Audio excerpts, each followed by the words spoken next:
I remember thinking I could go to the White House in jeans. They told me no. And I'm like, oh God, I don't own a suit. I got to get a suit. I literally went out to a store and was like, let me go buy a suit because I'm going to go to the White House.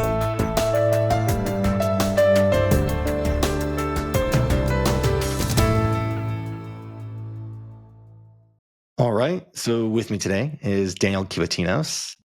Daniel Kivatinos is a successful second-time YC founder, with his first company, DrChrono, having a 9-figure exit, which was a top 30 startup exit for YC.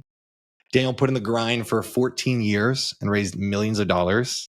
And Daniel got into YC again with his current company, JustPaid.ai. So JustPaid is a smart new way to generate invoicing and to receive payments. Sort of think of it as an assistant to help a company's finance team. And with the accounting shortage in the US, JustPaid's work is definitely solving a deep, deep pain.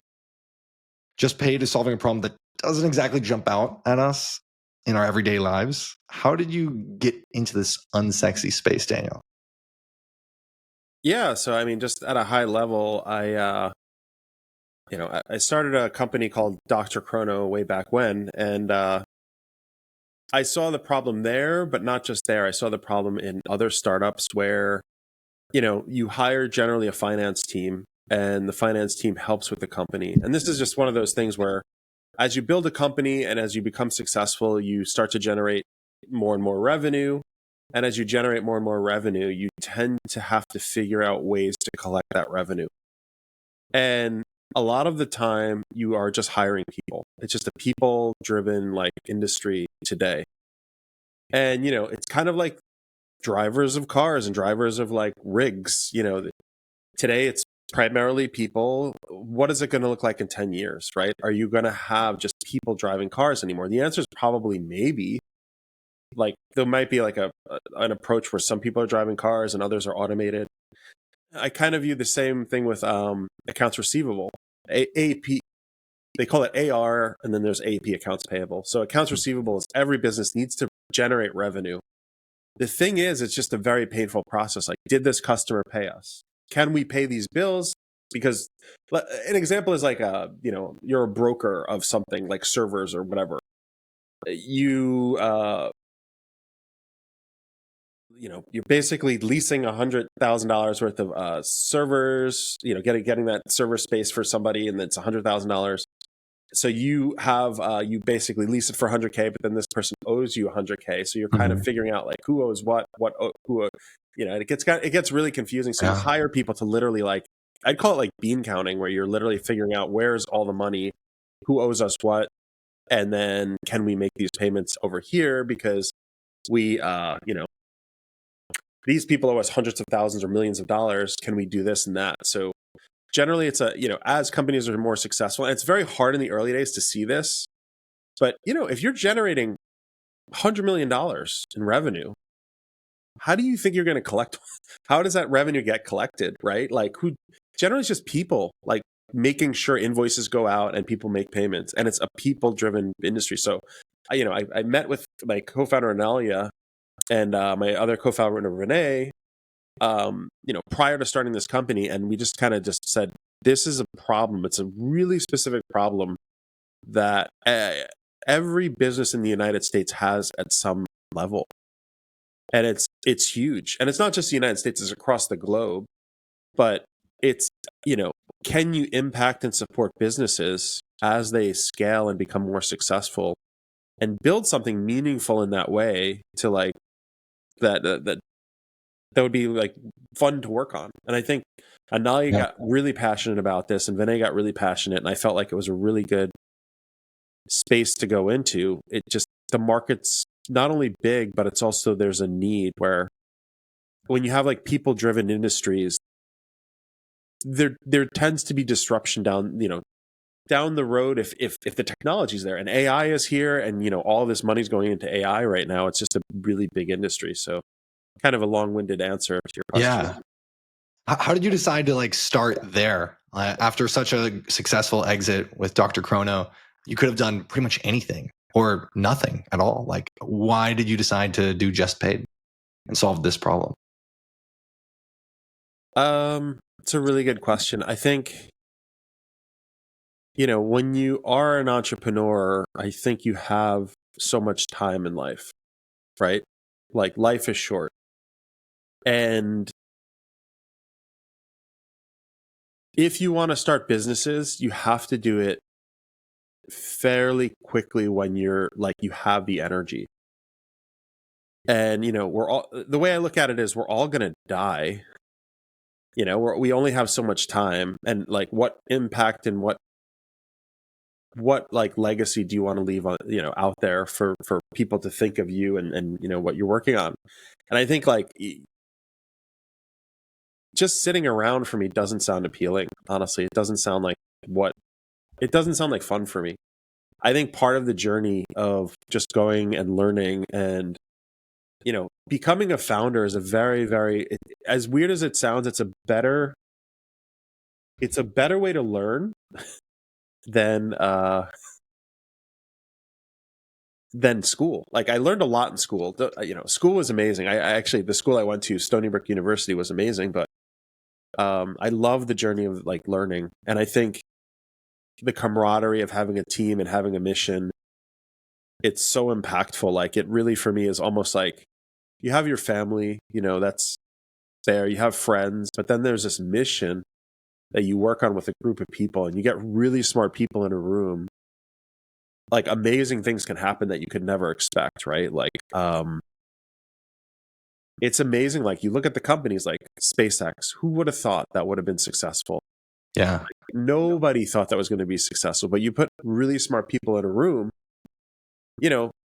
and they all feel like they're on a mission, you get this really amazing output. And that excites me. And I'm like, that drives me a lot, where I can work on something for 10, 15 years because we have a mission to do something important and the team is behind me. And, it's a lot of fun. That's a part that really like pulled me back in very quickly. And honestly, it's finding the right people that like are passionate and you feel like can do it.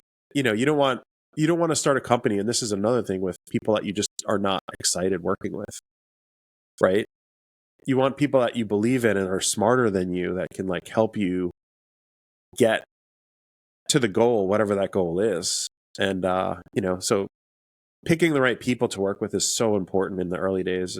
It's so critical. And and VCs always think about this, like, what does the founding team look like, right? Like it's so important to a company, because that dynamic creates the value from their energy and the way that they're like thinking about the business and the way that they play off of each other and their expertise and their skill set.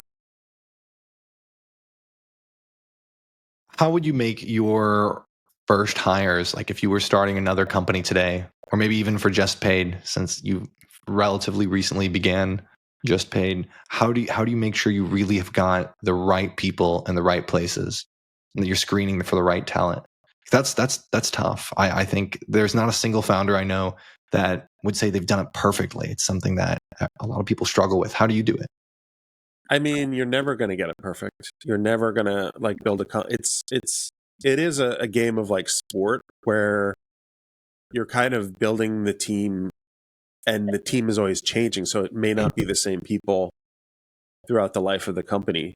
I mean, in different phases, you hire for different people. I think in the early phases, like, I was talking to the founder of Mercury, and in the early days, he just could get whoever he could get, right? Like whoever could believe in his vision. Like that's generally like what is true, is you try to find people that like are believers, but also people that are not negative, or, they kind of pull you down, or they're like, you get a sense. And, everybody thinks it's all like IQ, right? Like building a company. A lot of it is like EQ, like emotional, like intelligence.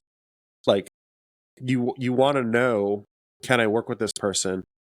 Can they do something amazing? And, a lot of, again, like investors look at it this way, like the most successful companies they may not be the most smartest people. They might just be the people that are like committed to the mission and get it from point 0 to point like 8 billion, where they're hugely successful. So for me, I think look for people that want to work with you in the early days, and look for people that are not like mercenaries. And what's a mercenary? Somebody wants a $400,000 salary and they want, RSUs in your company, and, they want security, and they want to make sure the company has, whatever it is, $700 million in the bank. People, there are generally mercenaries that are like that, and they're really good at what they do. And you want to hire people like that because they're good at what they do. But in the early days, those are not the right people for the company. You want someone who it's kind of like a ragtag team, like Moneyball. I don't know. Everyone who is like into startups should look at the movie Moneyball. Like, just watch that movie once and you'll understand. Like, you're going to work with imperfect people that have personalities. And the reality is, even when you get those mercenaries, they're imperfect also. And they have their own vision of what the company is going to be. So, but in the early days, when you have a missionary, they're like working for whatever, 1/5 the salary. And they just don't care about the salary because they really want to work on something that they want to work on. And they like you and you like them, and you start like riffing off each other, and you start figuring out, okay, this is the way the company is going to get built. And, so like, I think that was one of my, every founder has some superpowers. One of mine was like just getting people to want to work with us. That was a superpower in the early days of, I'd say, just any company I work with. It's like people generally want to work around, really positive people. And I would say I'm generally a very positive person, and people like that. And they're like, I want to work with you. So a lot of them are missionaries that are just, they want to jump in. They start to just try to do stuff. And, you see if it's a good working, dynamic working with them. How did you decide on your mission, and like how do you like find a worthy mission that like you and your team could like work endlessly behind and persevere, endure, have that grit? Like how did you pick that, and how do you inspire like your team and like potential talent to like get behind that mission and be like a missionary? You probably don't just encounter talent in the wild who's like, I want to change invoicing. I want to join a company that changes the way like finance departments run. Like from the get go, you probably have to do something more there. How do you make that magic happen? I mean, you really don't know what the right idea is in the early days. Like, Apple did not think about the iPhone from day one. They didn't think they were going to become this amazing company with the iPhone. Like, that was not what they were thinking about when they started. They were like, all right, we're going to try to sell a small computer for a home. And they had a really rough version of this thing where they could only make so many, and it just didn't work that well. And, it kind of was it was a rough path for Apple. Like, they didn't get there overnight. Like, it wasn't easy. They almost went bankrupt. I don't know if you know that. Like, they were on the brink of bankruptcy, where Microsoft bailed them out with a big big amount of money. Who knew Microsoft would do that, right? Like, maybe it was because they thought of it as like a monopoly, and if there was only Microsoft, so let's give Apple some money. And then Apple, out of nowhere, just kind of created this amazing company. So like, I think the same thing with NVIDIA. They didn't think they were going to be what they became. They just were thinking about like just chips, and it wasn't about AI in the early days. It was not an AI company. So like, you kind of, when you're climbing a mountain, you kind of have to take each step every day. And I mean, there's you probably heard this, people talk about like Kaizen. Maybe you haven't. Have you heard of that word? I haven't. It's doing one thing every day to make an impact, essentially. It's at a high level. Like, it's do one thing today that'll make the company better. And what is the question for me is like, every day it's like, what is going to make the biggest impact on the company, and how do I get that one thing done today that'll help the team and the company? I think a lot of the companies that are out there are built this way, that have like endured over time. It's not like it's not like Netflix knew that they were going to be online streaming. They knew, I don't know if you know the history of Netflix, but they just kind of, they didn't even start with DVDs. Like they had to get to this path. They went down this path and they're like, DVDs are the answer. Let's start shipping DVDs. Okay. Oh my God. Let's try streaming. Like they didn't see it from day one, but it was like a process of refinement over time. And you would have never known that, like, for anyone who like knows what VHS is and like videotapes, not everyone knows, but you know, Blockbuster was their big competitor where like they both like had DVDs and you could rent a DVD, and Blockbuster was on a path to crush Netflix. I don't know if you know this, like they were going to kill Netflix. They had a CEO who was on a mission to create streaming. And by Netflix's luck, like the CEO left Blockbuster, and then Blockbuster immediately lost their way and just said, we're going to just do the brick and mortar, you know, double down and just have DVDs in stores because that's how we make all of our money. Like, why would we do streaming? Like, what would... And then suddenly Netflix had their chance. So it's like, there's this weird dynamic, you know. I heard one entrepreneur say this to me and it stuck in my brain. It's like 60% luck, 40% determination. Like as crazy as that sounds. So like from day one, I was just like thinking about it. I'm like, what's a space that we could work in for a long time? And you know, we had some crazy ideas before this idea. Like we had an idea to create like this idea like and we didn't go with this idea, but like basically like death care, completely different idea. Yeah, I'm throwing you off. Yeah. We were writing ideas down. Death care was like a way to help people that had like disastrous loss in their life, create a better experience for them in society, because people don't look at that part of society much. I mean, that was like the broad idea of that idea. And something about it scared me where I was like, I don't know. I don't know if the market's big enough. I don't know if there's a real market there.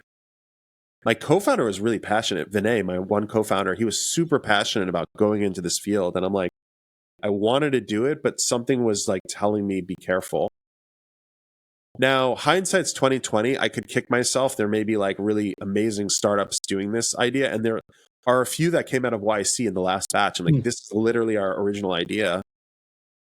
And I'm like, it is...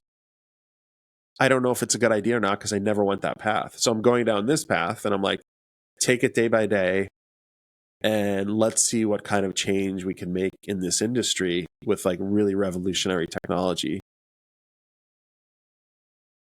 Yeah. Looking back in hindsight, can you tell like why it is that your instincts were steering you away from starting that company about like end of life care? And did I understand correctly what it is towards for end of life care or like managing death? Like what exactly would it have been if you're able to share? I mean, I think it was dealing with like trusts. It was dealing with like deeds and titles. It was dealing with like mass education, figuring out a way to have like a better experience where people just have an easy way to get it like started.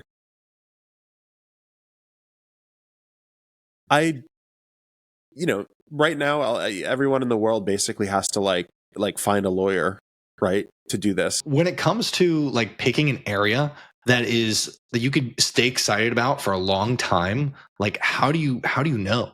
Like it's so hard to look ahead. You worked on DrChrono for 14 plus years. Like how were you able to stay excited? How did you know like, oh, this is something I can persevere. This is something I can continue working on until I get lucky, until the opportunity comes. Like how did you know that was the space? And like how can other founders who are looking to start their first company know that they can stay excited about this thing? I think you may not always be excited about what you're working on. Like there's days when you just want to run away and like hide. Absolutely. But there are industries where like you feel like something's off for you. Hmm. And I'll give you an example for me where things were like off. Before I started DrChrono with my co-founder, in DrChrono, he wanted to really start a gaming company. And it just doesn't excite me for some reason. Like, and you have to like go into like your lower level trust systems. This is very strange to talk about. It's like you get these senses, and a lot of people ignore this, where you kind of have to trust whatever your body is telling you. And like something about gaming scares me because I feel like it's a very transient thing. And I'm trying to articulate what I mean. And I love games, and I think people that build games, it's amazing. I think it's honestly a great industry to be in, but it's very it's an industry where you either have a hit or you don't. And even if you have a hit, the longevity of the hit is like fleeting. It may be a few years, it might be 5 years, it might be 10 years, it might be 1 year, it might be 6 months. Like Pokemon Go. Like, Yeah. are All the people craze. using it, or is it gone? Is it done? Like, is it like a thing? Like, is it out there? Something about gaming like is unsettling to me when building a business. Mm-hmm. And I don't like the reset. Like, we need to do another game. Like, this game didn't work. Reset. We need to do another game. And it feels very much like the movie industry, which you're starting from like zero essentially to try to get people to be excited about a movie. And I feel like I want to de-risk. And de-risk means compounding growth on an existing product. And like Zynga, I don't know if Zynga's doing well or if they're not doing well, like, but they have like a pool of games, you know, and it's like a book of business, like gaming. For me, I like compounding companies in the sense, like, I really like what Facebook did. Again, social networks they're similar to gaming. You have to keep people's attention. I like what the banking industry did, which is, I guess these are things that like are part of your daily life, and it kind of integrates in a way that like it's useful to you on a daily basis. It's not something that may just you watch it and you're done. You know, there's an attention span to that. So I'm like, how do you layer in more value every single day onto an existing product that keeps people engaged and coming back? And you have to refine it like a lot. But you know, again, the software industry, what I'm in, it is very like fickle. You know, good today, bad tomorrow. Like, you know, but gaming is even more brutal. Right. I'm like, I'd rather de-risk and build like a B2B business or a B2C business that isn't so fickle. And I could be totally wrong. I'm not in the gaming industry, but this is the way I perceive it, and I'm trusting my gut. And that's something that, yeah, I get it. Is this connected to like your desire to build lasting companies that perhaps like in the movie or the gaming industry, like having to continually like come up with like, you know, the hits, if you will, like perhaps aren't building something as like with a stronger foundation that could have like more lasting impact? Is that perhaps a part of why you feel that way? yeah, I would say so. I mean, but I would also say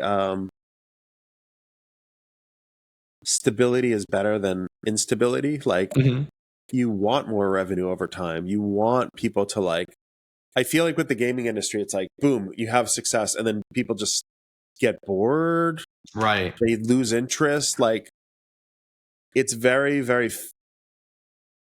something is unsettling to me about that. I like the longevity of a like business that will continue compounding. Like, I don't know, maybe you could name a business, but there, you could think of one like Amazon comes to mind. Yeah, it's like the way they like started with like just a retail, like online bookstore, and like how AWS has come from that, like so many different like services, and like how far they've spread, like that, like there was clear, expanding like potential there, in hindsight, of course, but with games perhaps, like, and movies and that kind of like consume once content. Oh, I'm tired of it. Perhaps it's harder to build on top of, to create like more value in like an ecosystem or a platform. That's exactly right. And I think Jeff Bezos, like, smart guy. He's really smart at like, he's thinking along the lines of the way I'm thinking. It's like he saw books as just a conduit to more products. He's like, I'm going to start with books because everybody loves books. They love bookstores. I see the internet scaling at like a rapid pace and it's not going to stop. So the internet itself is like an engine to keep going faster and faster and faster. But if books don't sell, I built the product to sell other products on it. And I think that's a really smart way to think about it, where it's not as unsettling as the movie industry. There's these hit businesses, some of the tokens, like crypto tokens, like whatever, they have this like NFTs, those sorts of things. Not that those are bad. None of that stuff is bad. It's just, for me as an entrepreneur, I feel like I like this long-term strategy of one thing that we could like continually refine. Yeah. Do you think that Jeff Bezos like knew he was going to go like past books one day? Do you think like when he started selling like the first book online, that was part of the game plan? I'm starting with books today, and then I'm going to sell so much other stuff one day. I think he was very clear that like books were just the beginning of something bigger. I think his mindset was always that way, which was, this is not a one-hit wonder. It's not, we're just going to sell books and that's it. Like his mind was very much racing, like, how do we get more users to buy more stuff on here? Because the internet's growing so fast. Yeah. We need to capture market and like everybody will see it. But I'm building the platform, not really the items. Like other people were like, other people were putting their inventory and whatnot, but I think he saw the software itself as the core thing to sell other stuff. Yeah. Okay. What were the books for DrChrono? The books for DrChrono. Like what was that first little bit? I mean, that company was built differently than, I think it was pure software from the beginning. Like I knew software could scale. Like Amazon existed. I saw Amazon's success. I'm like,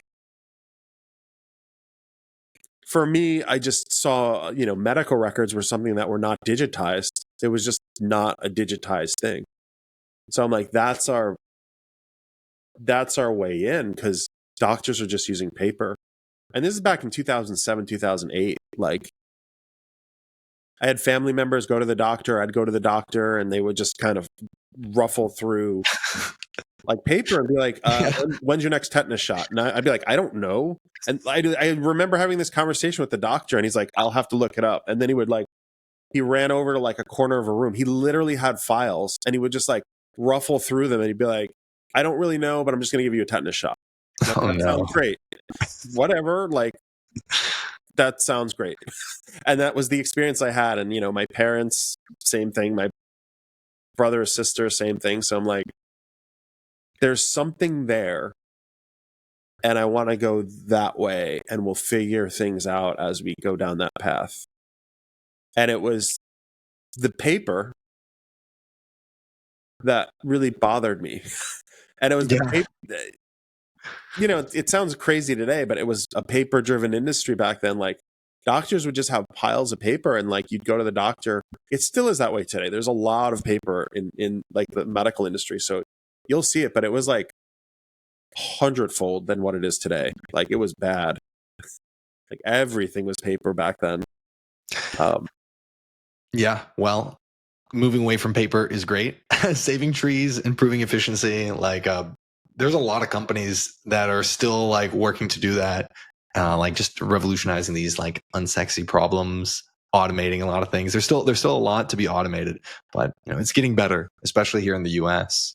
But in your journey with DrChrono, like what was the closest you came to giving up?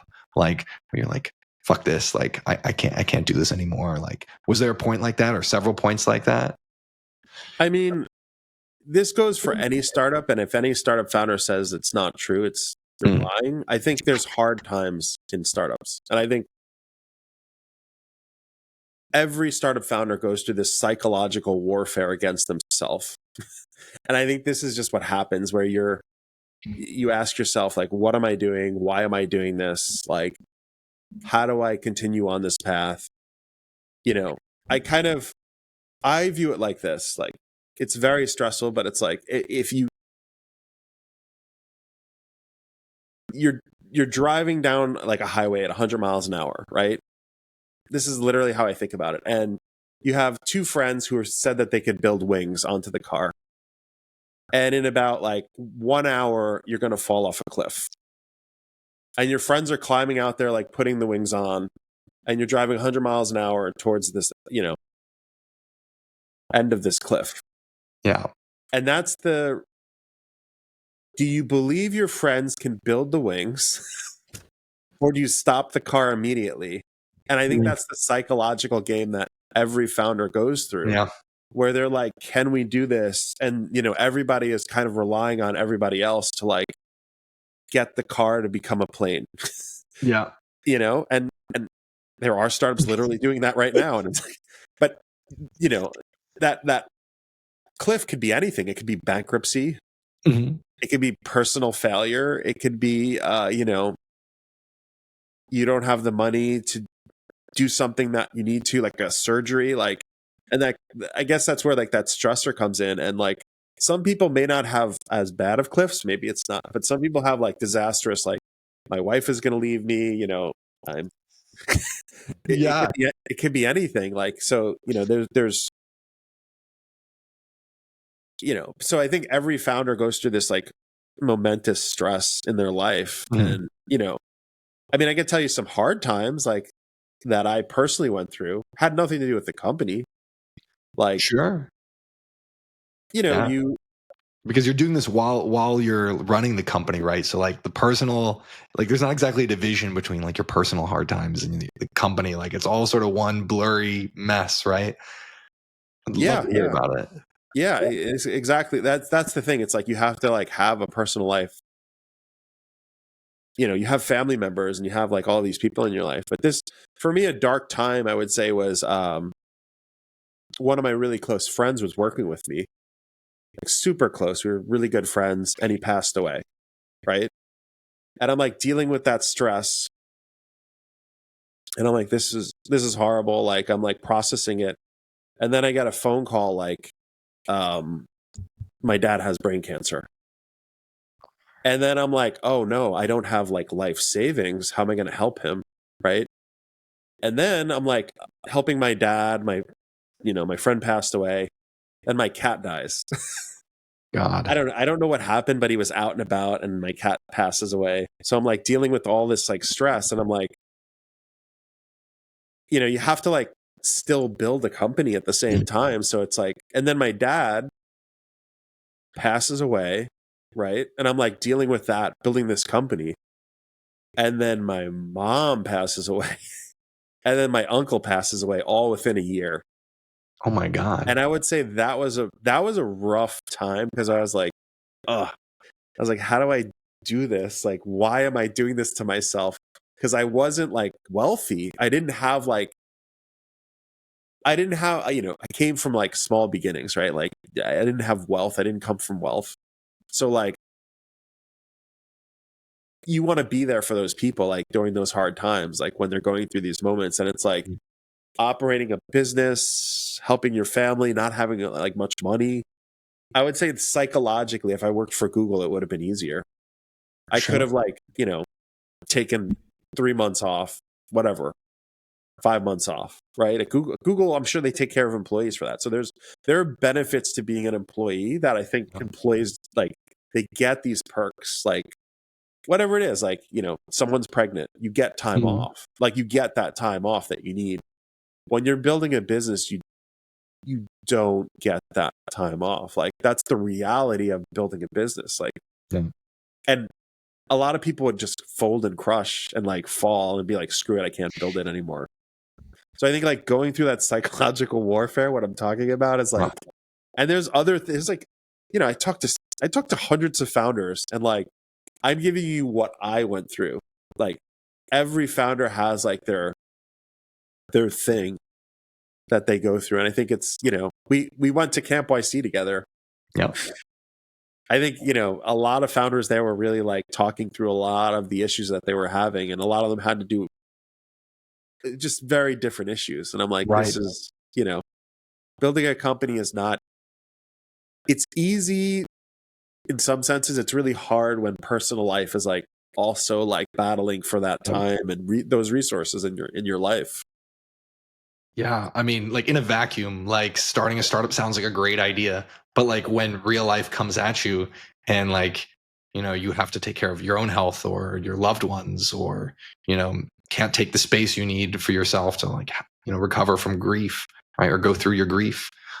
Like that's the part I don't think anybody tells you about before you start a company, that you really can't get that space. You really, like, your identity and the company's identity sort of become merged in like a big way, and like you can't really step away. Exactly. I mean, you could, but like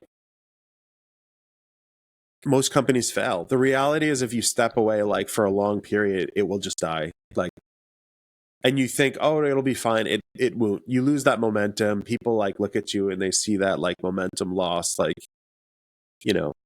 sometimes they survive, but I would say that that's the less normal. So like,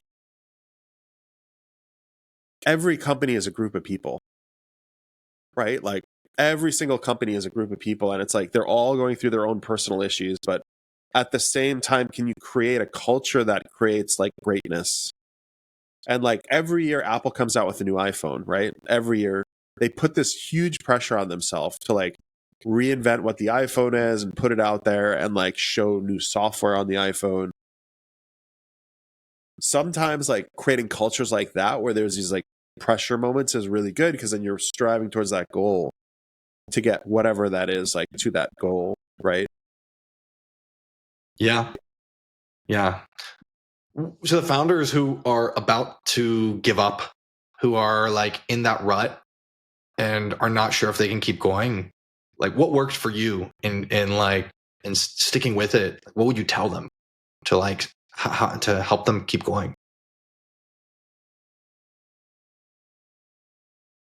I mean, there's a lot of like thinking that goes into it, but also a lot of emotions. Like,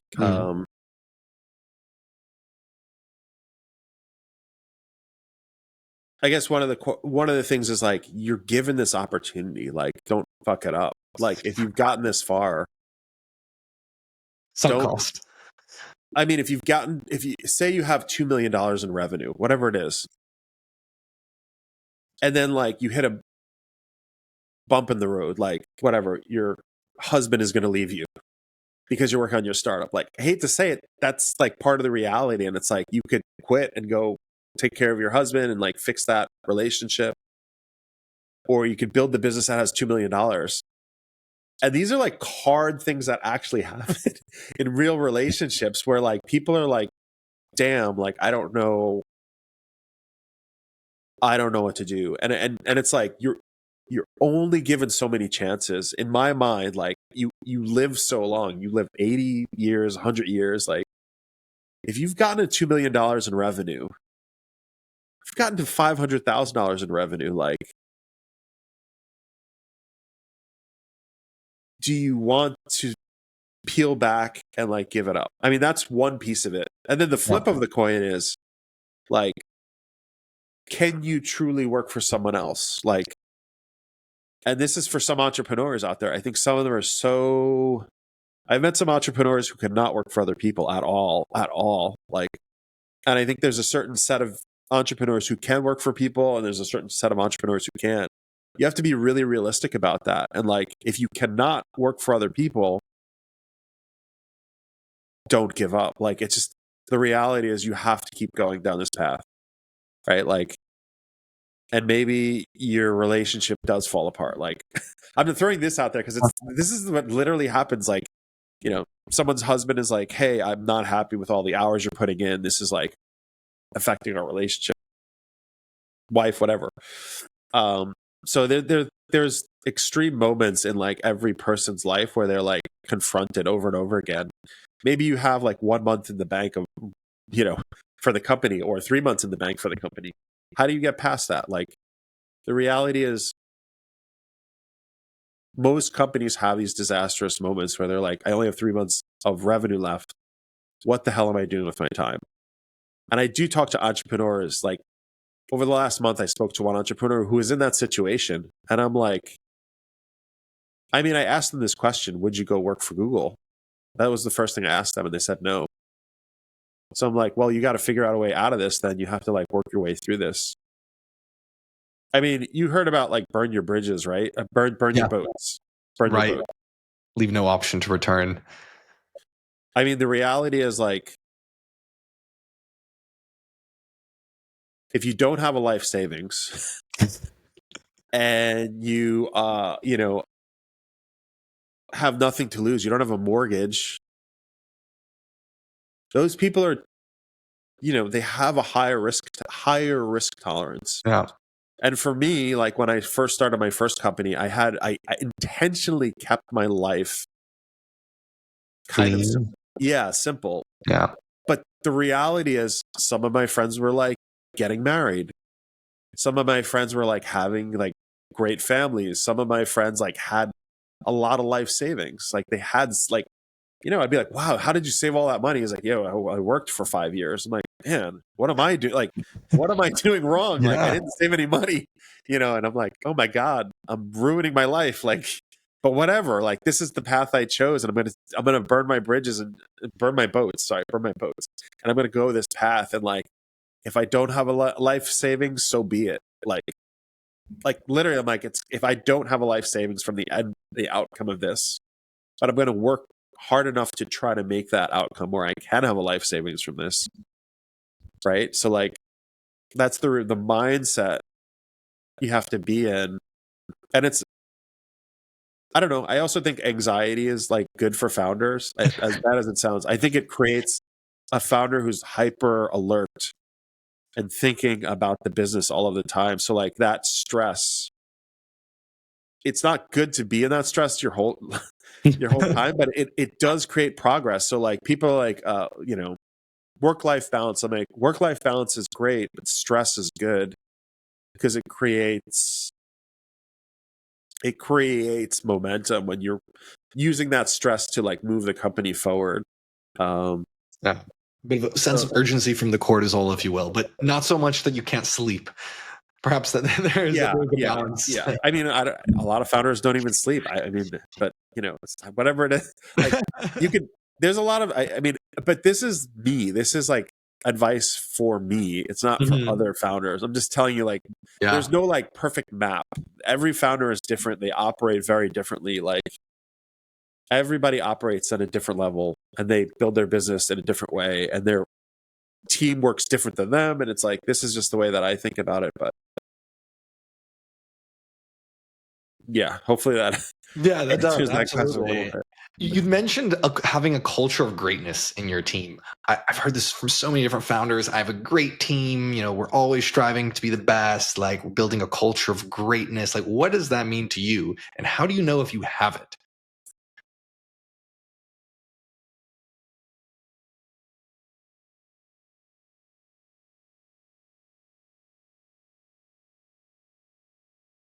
I mean, honestly, you could peel all of that away and say, like, do people want to use the product? Like, greatness is good and all, but you need people to use the product. Like, that's number one.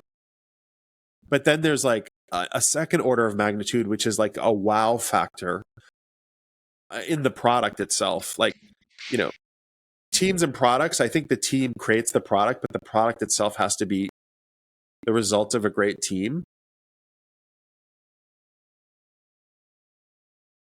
A great team is one that works well together with limited resources to get extraordinary things done in a small amount of time. Like, right? Like, you're given, here's, I mean, what, you know, Sam Altman did, like, in the early days, like, AI, like, no one's going to use that. Like, he started this in like 2016, you know, OpenAI, and trying to figure out how to like create an AI product for people. They really didn't have that many resources, right? They really, like, if it didn't work, it would be dead. But the team was savvy enough and figured out a lot of ways to get this thing off the ground before it died. Speaking of Sam Altman, like, you guys were like the first health tech company like in YC, which is crazy to think about, in the Winter 11 batch. So this was in the early days of YC. How was that like? How has YC changed? Like, how have things gone since then?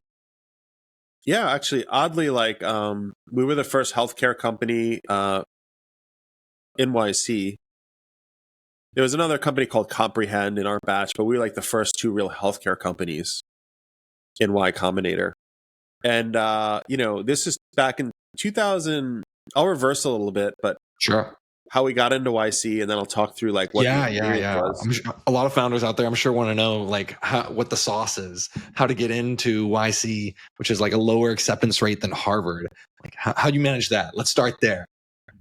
I mean, the first time we got into YC, the first time I got into Y Combinator, I think it was, they were not who they are today, right? Like, it wasn't this big known brand like Harvard. I think it's actually a brand now. It's huge. It's like everybody knows about Y Combinator out there. But this is like 2000, you know, 2008, 2009, 2010, kind of heard about them. And part of it was the articles online from Paul Graham, the founder of Y Combinator. So he wrote a bunch of articles about like entrepreneurship and like how to build a startup.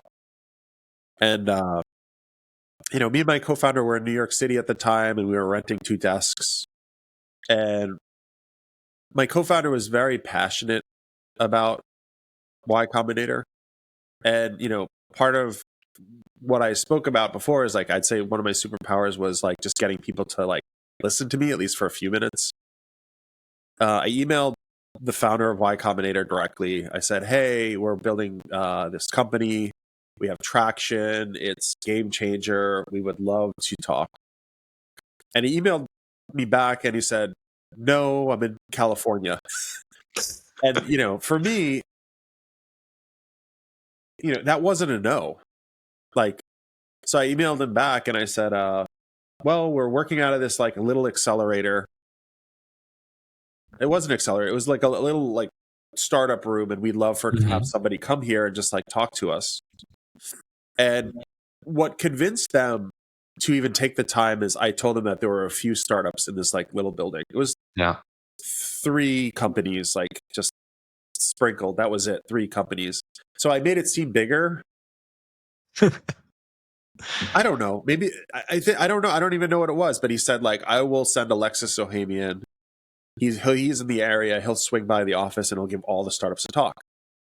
And you know, Alexis comes in to the building, founder of Reddit, and he's, you know, Reddit wasn't that big back. Reddit wasn't that big. It wasn't like what it is today. And you know, he gave us and the other 2 startups like a little pitch talk, and we had enough time. Like, Alexis kind of sat there with us for probably an hour and just saw like, oh, these 2 founders have no funding. They've been working on this for a few years. They're actually building something significant. We built the first medical record on the iPad in history, and we had users using the product. And he really got excited. Like, it was just, he saw the passion in us, because whether Y Combinator invested or not, I felt like we were going to build the business. Like, it was going to happen. And he saw that. Like, he's like, okay. And for me, I didn't know I didn't know anything about Y Combinator really, except these articles, right? So I'm like, okay. And he's like, you could fly to California and you can meet Paul Graham. And I'm like, okay, I'm calculating my life savings, and I had it's like $35,000 in the bank, my personal life savings, and I'm like, I'll have to pay for a flight to California, and I'm like, that my burn rate will be, like my burn rate is going to go up a little bit, and I'm like, I don't know if this is worth it, but I'll take the risk. And me and my co-founder spend the money, we buy the tickets. We first go to this thing called startup school, because it timed well. It was this thing called startup school, and it was really good. I was like blown away. I was like, oh my God, there's other people like us. Like, I didn't talk to entrepreneurs. We didn't talk to people. There was no entrepreneur community like that. Like, it was just a couple of people like hanging out and building weird companies. And essentially people thought we were jobless. Like, oh, we didn't have jobs. Those guys, they don't have a job. What are these guys doing? Like, how did you know you weren't crazy without like seeing other people doing things like you? This is something you trust in your gut. Like, it's all gut based. Like, you self-reflect, right? You look at where people are, and are they truly happy in life, and are they liking what they're doing? And I don't think entrepreneurship is for everyone. Like, right. It wasn't like what they were doing wasn't for me. It was like, go get a job, work for a large company, get a salary, find a partner, get a mortgage. Like, that was like, I was running that through my head, and I'm like, that doesn't sound fun. That's not you. It sounds like a burden. I'm like, I need to have fun while I'm working. Like, I want to do something that's impactful. And, I met all these people at this startup school. I'm like, oh my God, they're like me. They're all like thinking the same way, and they want to like do something unique, and they're passionate. They want to like build something. And I'm like, this investor seems like they're good. Other investors I met were, they didn't have that. Like, there were a few that like I thought were smart people, but they didn't have this energy in this room from all these passionate founders. And then I'm like, we have to like pitch this really well. So I'm like, I talked to my co-founder, and I'm like, hey, I really, let's get them as an investor. I kind of went all in, and I'm like, well, we're going to get them. And I think my co-founder was really, we worked well together in this way. We locked ourselves in a room for like 10 hours. We practiced a pitch when we were going to meet Paul Graham in person. And we go to Y Combinator in Mountain View, the little building, and we walk in, and there's a line of all these terrified founders like that are going to pitch this guy to see if they can get investment from him. And we go into the room, and we kind of just went into that pitch that we pitched 10 hours. We just went straight into it, and it was rehearsed and well versed. And I thought we didn't get them as an investor, because they're like, okay, thank you so much, next. It was like a casting call. Oh my gosh. You can leave the room now. Like, it was, thank you guys so much. We'll be in touch. Oh man, that's not what you want to hear after a pitch. It was a line of people. Granted, this is how it was done. It was like a line of people coming in and out. But I just was like, okay, we'll go back to New York City and we'll build it, and they won't be our investor. That was just my thinking that day. And that night, Paul Graham calls us and says, hey, you want in or out? Are you in? And, like, me and my co-founder are on the phone, and it's like 8 p.m., 9 p.m. and late at night. And I'm like, yes. I look at my co-founder, and he's like, yes. And, I was making sure he was aligned with it, and we both said yes to it. And, he's like, all right, you're going to come to California for 3 months, and we're going to give you a little bit of money, and, we'll just put you through our program. And I'm like, that sounds great. And then, you were asking about partners to get to your first question. So Paul Graham, the founder of Y Combinator, back then was very involved. Like Jessica Livingston and Paul Graham were hugely involved. Paul Buchheit, hugely involved. Gary Tan was just hired in. Sam Altman was just hired in. So, those are the partners that we worked with. That was the partners. Like, those are the primary people we went to for help in the early days. So, we got into Y Combinator, and it felt like college because there was just an energy of hope. Like, we're going to do something big and, we'll all work well together. And I remember, Paul Graham just would get his hands dirty and help us with everything, which was great. So it was a really unscalable way of doing it. Doing things that don't scale. Yeah. Dog fooding right there, right? Yeah, he was literally helping us whenever we asked for help. And back then, you could just book as much time with Paul Graham as you could. And I think we booked, I don't know, it's like 50 hours, maybe not 50, but a lot of time with Paul Graham. And we would do this thing like it was like a walk. We would basically go for like a walk around the Y Combinator area and just kind of just talk about the business and kind of get his thoughts. And, Sam Altman we would talk to, and then Gary. We always went to Gary for design questions. I'd always ask him about what do you think about this? What are we doing there? Mm-hmm. But they were pretty honest. They were pretty honest, but really, really, the thing about them is they were just so helpful in any way possible that it left a good taste. And it was just always a good experience, and they were just aligned with us. Yeah, working with PG directly must have been amazing. Having all that space and time with him, he's such a legend. And it sounds like you guys got a lot out of YC first time around. Would you say the second time around you guys got a lot out of it as well? It was quite different, I imagine, the second time. Well, the first time there wasn't really software. There was a little bit of software. So when we did demo day, it was literally in a room with people. And then you have to run up to them to get their business card. So the first time around with Y Combinator, I remember thinking, I'm going to stay here longer than any founder in this room and get as many business cards as I can. Oh my gosh. And I literally stayed there till I don't know, it was 1 a.m. It was 11 or 1 a.m. It was really late. And I'm just all right, all the other founders are gone. There's one investor left. I'm going to go talk to him. And the guy, he did invest. He's like, you're the last founder here. I'm going to invest. And he did. And I'm like, oh my God, that's such strange reasoning, but that's great. That's crazy. And that was really, yeah. So sometimes it's just last man standing. But, I had a stack of business cards and you had to go through them. So you just look at this phone number and be like, all right, I'm going to call this guy tomorrow. Talk about old school. So that's old YC. That was he would, the YC partners, Jessica, Paul, and all the other partners would convince the investors to come to YC, sit in a room it was hours of their time.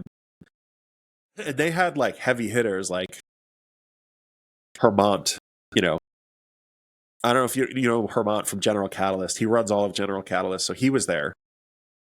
All these great investors were just in this room, amazing people like Sequoia.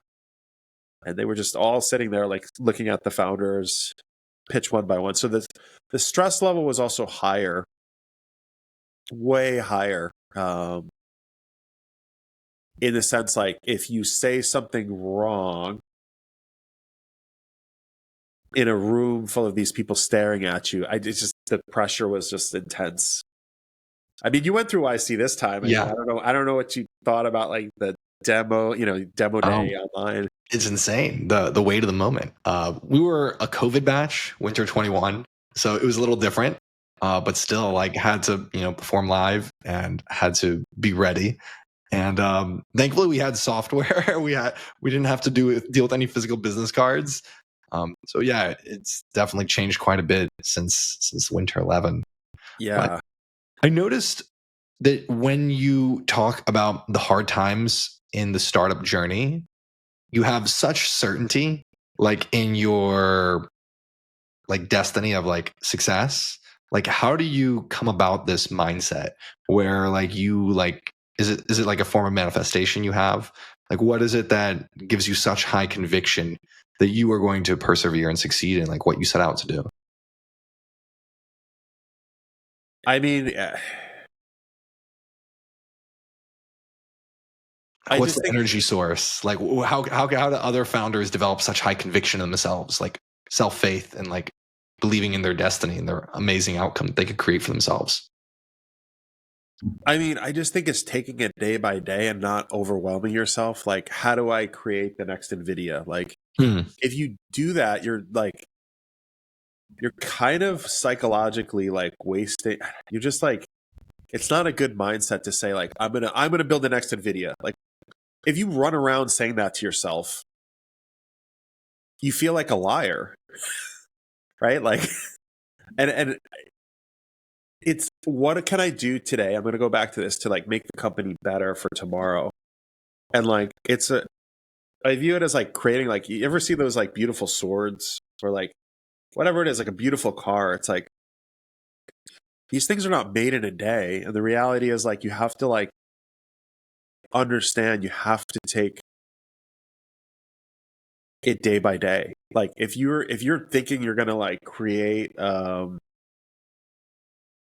I don't know, like Tesla in a day, it's like you're going to psych yourself out. I think for me, it's just a process. And, I have my days where I'm like, what am I doing? But at the same time, like, what's the inverse? Like, Yeah. what's on the other side of that? Like, go work for someone else? Like, does that make sense? Like, Yeah, totally. I think that will resonate with a lot of founders. Like, they don't see themselves working for somebody else, right. especially the best ones. I mean, it's one of those things where, you're gonna die. I'm gonna go back to this. Like, you're going to die. Like, we're all gonna like Yeah. not be here in 100 years. So like,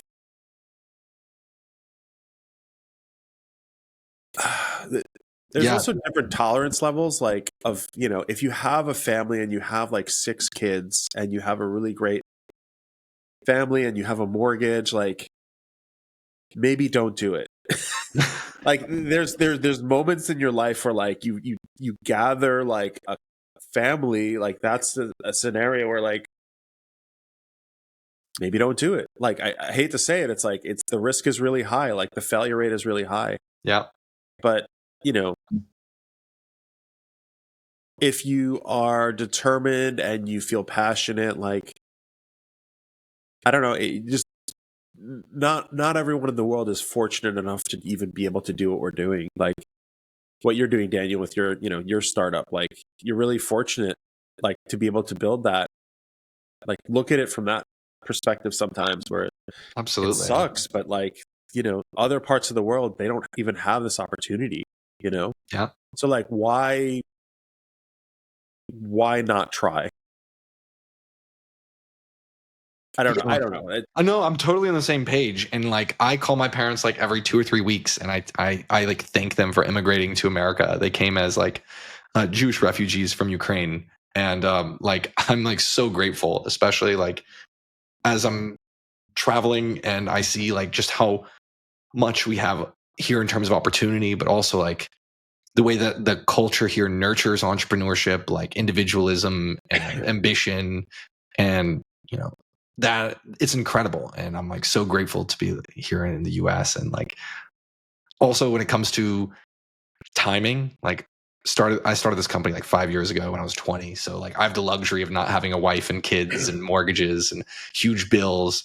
So yeah, timing I think is huge. Like what do you say to the founders out there that have a lot to lose, have a like a spouse that's depending on them, debt or mortgages, kids, like who really don't know if they can afford to take the risk, like, and they want to do it, but like how could they pull off that balancing act? Do you have any words of inspiration for them other than maybe don't?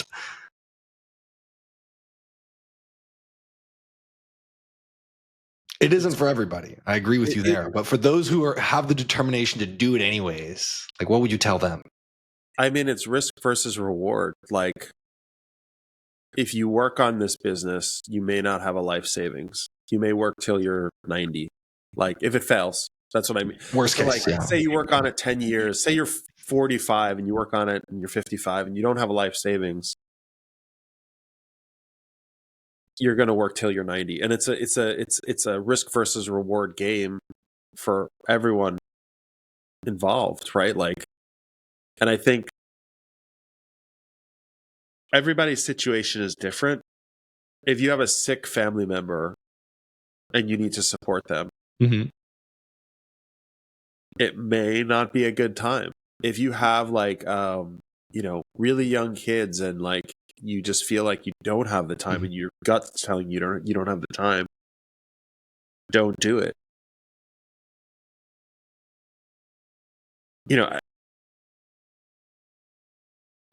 What's funny is, have you ever heard of the musician Bon Iver? I have not. Okay. He's just one of these musicians out there. He just came out with an album yesterday, and his very first album, he locked himself in a cabin in Wisconsin, in the middle of nowhere, to create this first album. And it was a really good album. But I'm like, he had the time and the clearness and the space to explore different ways to like work on that music.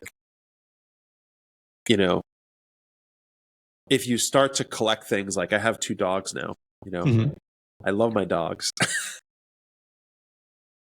But as you collect responsibility in life, like you may not have the resources or the time to build it. And it's really a question for you if you want to take that leap.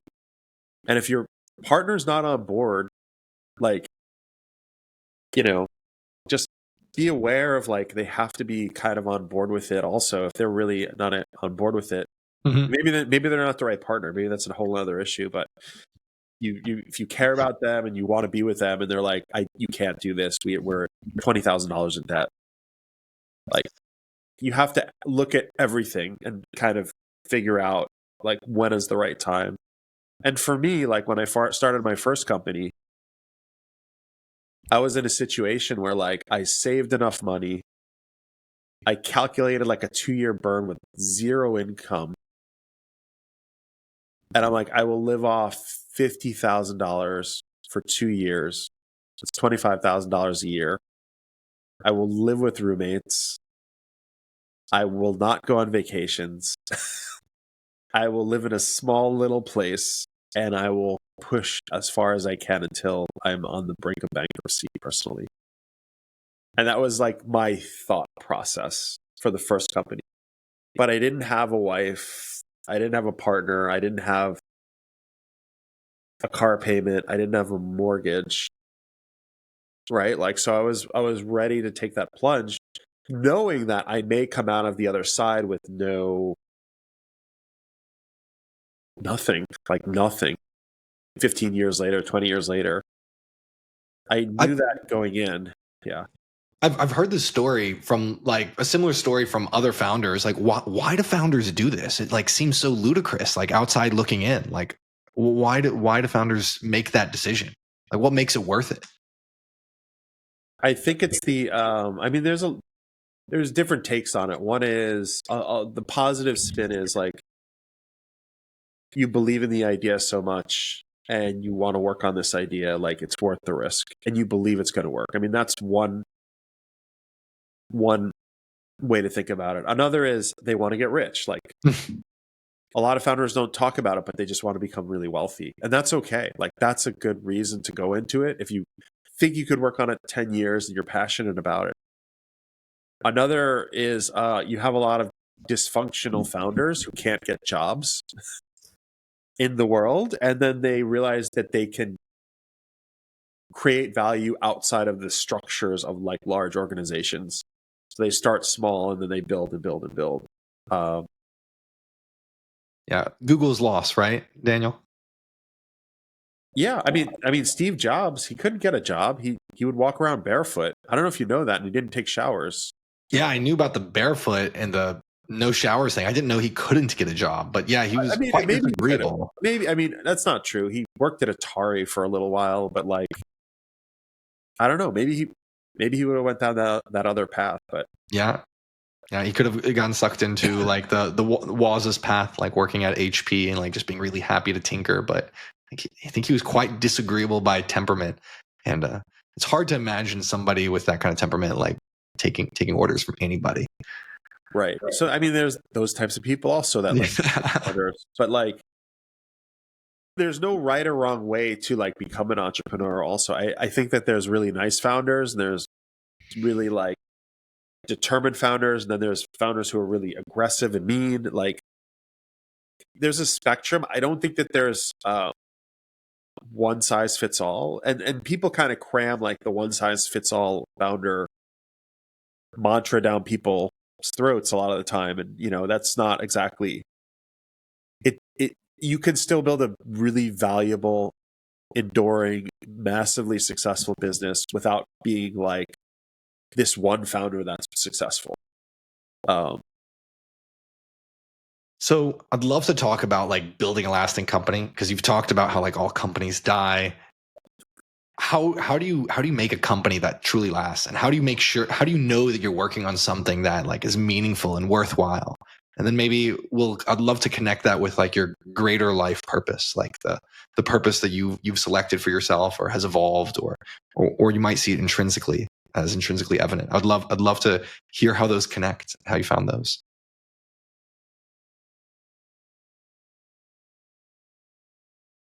Again, like I said, it's like 60% luck, 40% determination. Mm-hmm. I think that's a piece of it.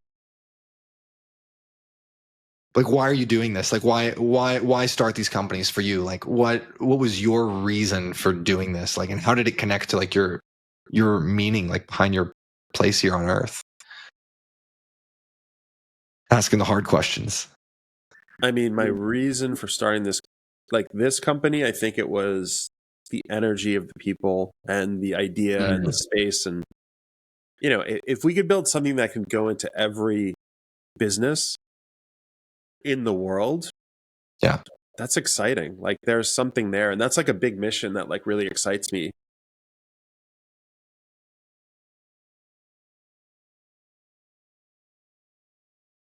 Everybody like I'm working with, everybody's learning every day from each other. I think that's really exciting. Like, also, I'm learning a lot from my co-founders, and they're learning a lot from me, and we're all kind of like gelling, and there's this energy. And I really like a mission like driven life. Like, if you don't have a mission in your life, like, what are you going to do? Like, I don't know. And this is just like the way I operate. I think, my wife talks about it. She's like, you just do this. And I'm like, I could just not do it and like go to a beach and enjoy life, but that gets boring like really fast. Like, it's not really what I want to do. Like, I think being in like the game of business is really fun because you get to learn, and it's not a lose-lose situation. It's like a win-win where like a lot of people win together. It's so fun. It's like really fun when everybody's like working well together and enjoying it, and like you create business partnerships, and everybody like is like there's a lot of like really good parts to building a business. Everyone says like building a startup is so horrible. I'm like, is it though? Like, there's really hard jobs out there. For sure. There's really other hard jobs out there that people like, they suffer. Like, I don't know.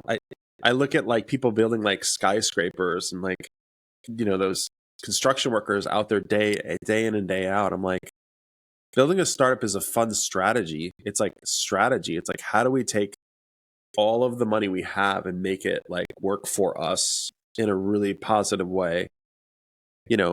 When you look at construction workers, I'm like, that's a really grueling, stressful job. I'm like, thank God those people opted into doing that, because it's a really hard job. And it's like, it's a job I wouldn't want to do. And I think that's another thing. It's like, you look at all of these different paths in your life, and you're like, do I want to do this? No. Do I want to do that? No. Would I be happy doing this? Yes, but this has problems. And then you kind of like figure out for yourself. I do think that the world glorifies entrepreneurship. It is not what people think. You know this, Daniel. You're in it. It's not like all fun and glitz and glory. It's literally day in and day out, like sitting in front of your computer and doing phone calls and like working with people.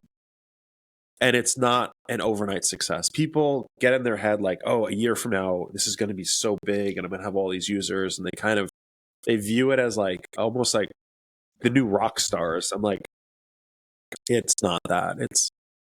It's a grind in its own way, and it's like stressful in its own way. But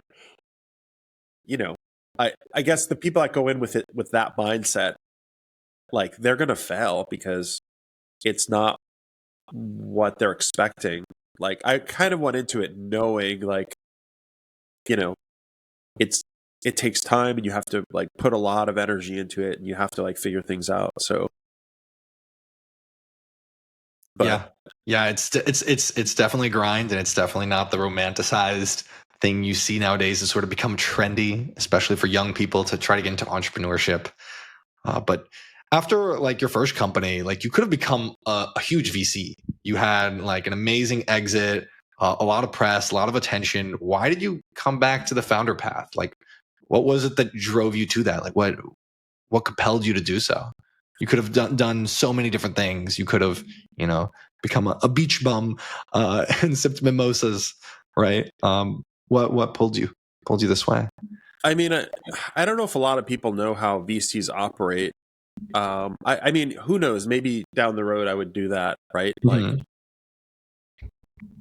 but being a VC is very different than being an entrepreneur. I think, first of all, like 90% of VC firms fail. I don't know if people know that. So being a VC is not safe. Yeah, it's exactly like a startup. So you're investing in high risk companies as a VC, and like you are trying to figure out who are the best companies to invest in, and you're trying to pick the best. You are de-risked in a way because you have maybe 10 companies or 30 companies or 200 companies or 500 companies that you invested in. So your chances of success are higher.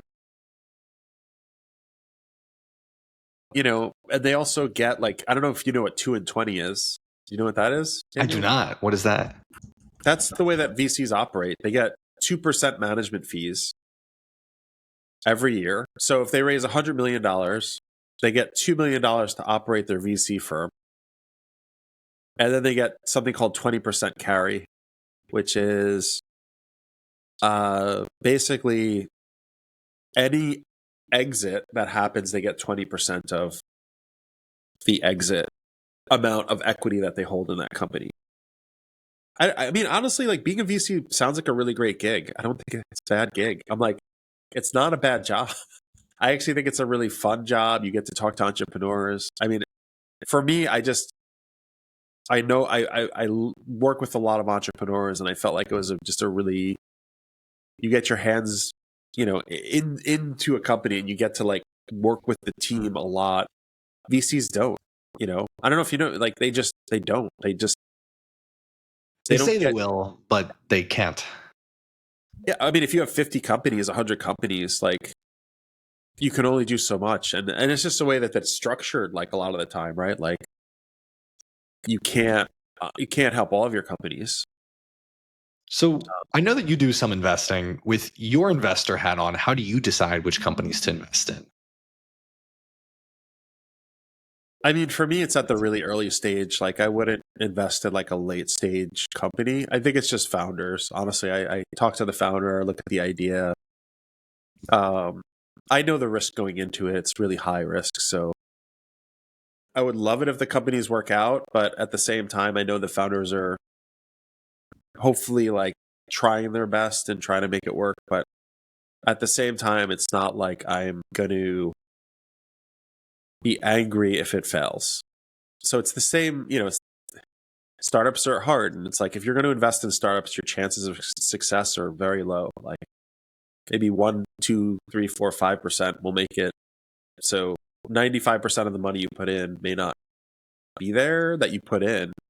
But if one of those companies has a big outcome, then you're in a really, you can make your money back. Yeah. With all the AI hype going on, like how do investors and founders both know like if a startup worthy problem should be approached with AI or not, or like a more traditional route to like solving a problem? Like how do we know if like there's a problem to be solved with AI or not? With when now like everyone seems to be wanting to throw AI and Chat GPT wrappers at everything. I mean, that's a whole nother debate in like investment strategy. I think, I mean, if you look at it, like they're building like nuclear power plants now to support the new infrastructure. Yeah, Google just announced the other day, right? 7 reactors. Amazon, you name it, like all of these different businesses are doing that, and they're massive server farms like that are being built out, and I don't know what the outcome of it's going to be, but I can tell you that like everything that's software driven will have some sort of AI in it at some point. And it's, you have to pick the winners, but it's also like the internet, right? Like when the internet first came out, they didn't know who was going to be the winners. So like Amazon, was one amongst many. People thought Amazon might fail, people thought pets.com might succeed. Like you don't really know, but in the long run, a company is a sports team, right? So like you kind of pick your sports teams and you say, I believe in this company. I'm going to invest in this sports team because they seem to have the most energy, intelligence, emotional intelligence. Like they also have like stuff going on and they seem like the right team. So that, that's how people would invest. So do you invest everything in AI? The answer is no. There's good businesses outside of AI. Like clearly there's a lot of like areas that people can go into. I just think AI is going to change the world at a really fast rate. So the opportunities there are unknown and people get excited by like the upside of unknown. Yeah, I can see us diving into this for a few hours. This specific topic. This is definitely a longer one, perhaps another time. But what I wanted to ask, life post exit, you had like a hugely successful exit with your first company. Like, how does the math change, the dynamics change? Like, did you take some space for yourself between companies? Like, how did your view post exit on like your life, your purpose, your work change? I'm sure it can't be the same as it was before.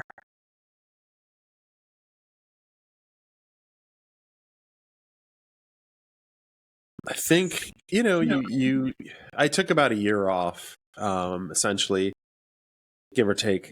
But I was just really trying to figure out like what to do next. Like you kind of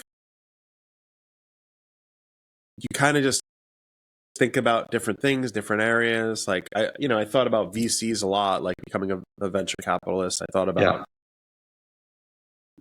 doing all different types of startups, maybe being an advisor, maybe just being an angel investor.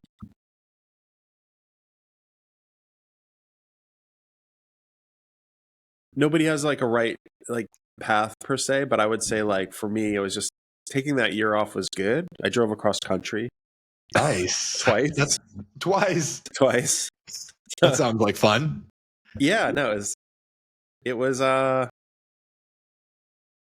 lot of fun, honestly, like just seeing the United States. So I drove across every state and kind of experienced each state and just every state. Spent time. Honestly, I spent time like catching up with a lot of friends also, which was really nice. Like I think part of like the downside of doing my startup was I just didn't have time for, spending time with like people I cared about, like friends from college, like friends from high school, like just family and all of that. So it was a lot of catching up to do, like just seeing like how people are in life. And, I think that's one thing founders should do is just try not to disconnect too much and try not to go too deep in your startup, because you want your friends to remember you. You want your family to be like, oh, you want to like keep that relationship there. They say that on your deathbed, and like people just talk about the people they wish they'd spent more time with. I don't think they're like, I wish I'd gotten 5 million more ARR, right? Yeah. I mean, that's every founder kind of has that dilemma. It's like, Yeah. oh, I could work this Friday. Oh, but my friends are going out. I opted to work on the Friday, but once I took time off, I was just spending time with friends and just catching up with a lot of people, and it's really nice because I feel like I've rebonded with a lot of people from my past, and it's really important, I think, just for everybody, because people in your life, Daniel, I'm sure that you don't have the time to talk to right now, but hopefully they'll just keep in touch with them, reach out to the people you care about. Yeah. I try, but we how it is. You're guilty if you don't talk to them, but if you do talk to them, you're guilty you're not spending time with the company. So it's like trade off both ways. Right. Do you think there's a connection between trauma and the founder path? Is there trauma in every founder's path? I would say no. I would say some people are really privileged, or they had really good lives. Mm-hmm. Not everybody has trauma. Every founder is so different. You're going to have some people that have disastrous trauma for them to start a company. I know. We went to that Camp YC together, and I'm like, everybody has trauma. I'm like, yeah. I don't know if that's exactly true. I think some people just genuinely just wanted to start a company and they had a really good life. And they just see it as a path for them. There's always a flip case. I think for me, part of it was maybe trauma. My parents didn't have much, right? So for me, I was like, how do I make our lives a little more secure and safe? And I saw what my parents had, and my parents both, my dad worked for the government, which was great. So he had security, but we always struggled because it was they don't pay that well at the government, right? So and he had 3 kids, so he was always trying to figure out how to have enough to support all of his kids, which he did a really good job. He honestly taught me a lot, just work hard. He's just work hard. That was the ethic that he left for me, and I'm like, got it. I'll work really hard. And so part of the reason why I worked so hard on my startup is because of my father. That's not quite trauma. That's just him showing a way for me to be. But that, but I also saw the way that he suffered by working for the government because he didn't make a lot of money. The government's great. They do provide benefits and they do provide a lot of resources, but you don't get ahead. You know what I mean? Working for the mail, in the United States Postal Service, or as an elevator mechanic, or in the military, you're not going to come out and have ultra wealth, right? So I saw that, I'm like, oh, he struggled his whole life, but he was taken care of in a safe way. I'm like, what if I go this path that's way less known? Who knows what's there? And that's honestly one of the reasons why I did it. I'm like, who knows what's this path? Let me look on this path and see what I can accomplish.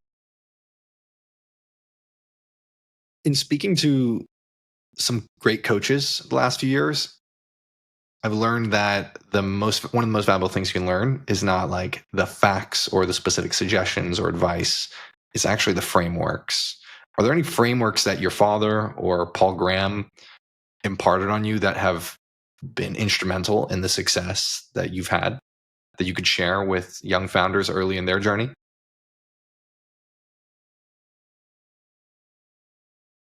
Yeah, there's a lot of thinking, a lot of different ideas around what I think. I call them axioms of truth. People get really rattled by competitors. Say you have a competitor and a competitor raises, I don't know, $400 million, to your company, and they're a competitor to you. Mm-hmm. That scares a lot of founders away. And I think that's the wrong thinking is, oh, our competitor has ... we're going to die. A lot of founders get really rattled by that. And I think doing that too often will put you in a psychological space where you will be self-defeated. So don't look at your competitors as much as others are looking at their competitors. I mean, an example is like Dig and Reddit. Like Reddit was the underdog. Dig was the cool company. Like, I don't know if you remember this, but they were like, they had a lot of funding. People would all go to Dig. It like would work really well. And it just was awesome. And they had a lot of funding, and like they had the cool employees, they had everything going for them. And then like poof, like it all fell apart very quickly at Dig. Like somehow Reddit just like would just keep going and going and going. And it built momentum in that company. And then somehow they got all the users like piling in, like using the company. So like for me, like one of the axioms is like, don't worry about competitors. Like, don't worry about competitors. Another one is like, try to be in good standing with your co-founders. You're a solo founder, Daniel, right? No, I have a co-founder. Oh, you have okay. I didn't know that.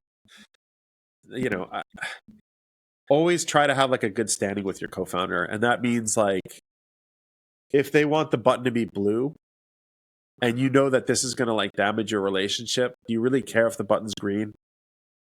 Like, fight the right battles. Yep. And I think a lot of people fight the wrong battles. And I'm like, I'm saying this for myself. Like, I need to do this also on a weekly basis, a daily basis, to like just pick the right battles to fight as you build your company, because your co-founder's in it with you for the long haul. Like, make sure you're taking care of them, like making sure them feel like they're empowered, make sure they feel you're empowered. Like with that empowerment, you really both can do really great work without like bouncing into each other,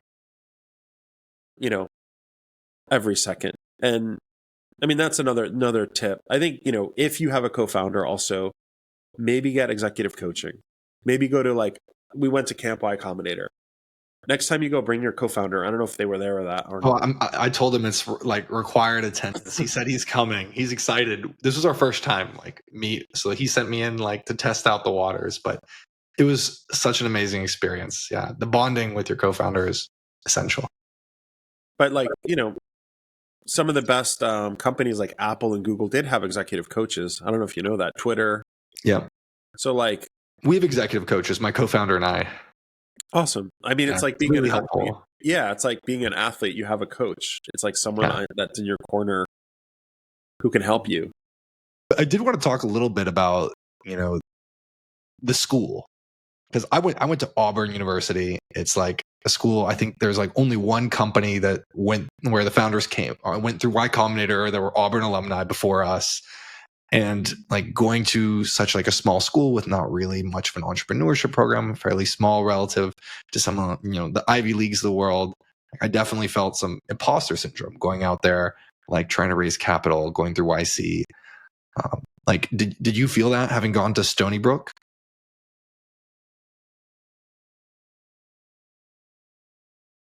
I definitely think that there's like a circle of people that have like, I'd call it like magic fairy dust. And I would say like, if you went to Harvard, you have this like big check of approval. If you went to Stanford, it's a big check of approval. If you went to MIT, it's a big check of approval. So like, those are like some of the best schools out there that get a lot of love. Signaling From the investor community. But like, I think the entrepreneurial mindset and having the entrepreneurial mindset, like, it was not as prominent when I went to school. Again, like, I'm dating myself a little bit, but the schools now are changing. I think they're all changing, where they're realizing, like, students need to like figure out how to maybe possibly build their own business, and we need to teach them that. When I went to school, that was not the case. And it was like, how do you educate the student and get them to figure out how to get a job? Did I feel imposter syndrome? The answer is no. I think I always felt like it gave me an advantage and a disadvantage all at the same time. Mm-hmm. Like, I had the perspective, and so I went to a state school, Stony Brook University. They basically, the tuition is minimal. So I don't know if you know this, like this school is funding, like if you live in New York and you go to the school, they basically charge, what is it, like, I don't know, $6,000 a year. So like I was able to come out of that school with not as much debt as like people that went to these like other schools. Now Auburn, I hear, is expensive. I hear it's a really expensive school. My brother was a professor there actually for a while. For a while. Oh, interesting. But you know, I think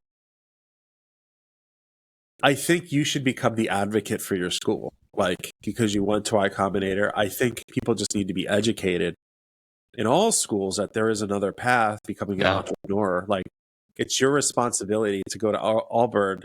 Not to put the pressure on you, Daniel, but it's like you kind of were the first to go this path.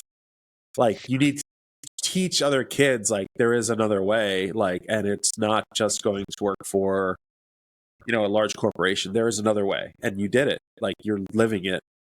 So I feel like, I don't know. I do think it, like if you go to one of those other schools, you're loaded with debt, right? Mm-hmm. So you're kind of at a disadvantage, and you feel entitled. Like life is easy. I went to Stanford.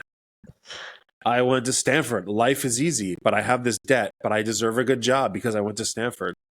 Like, there's also that mindset that comes out of those schools sometimes, not all the time. Not everybody that comes out of the schools like that, but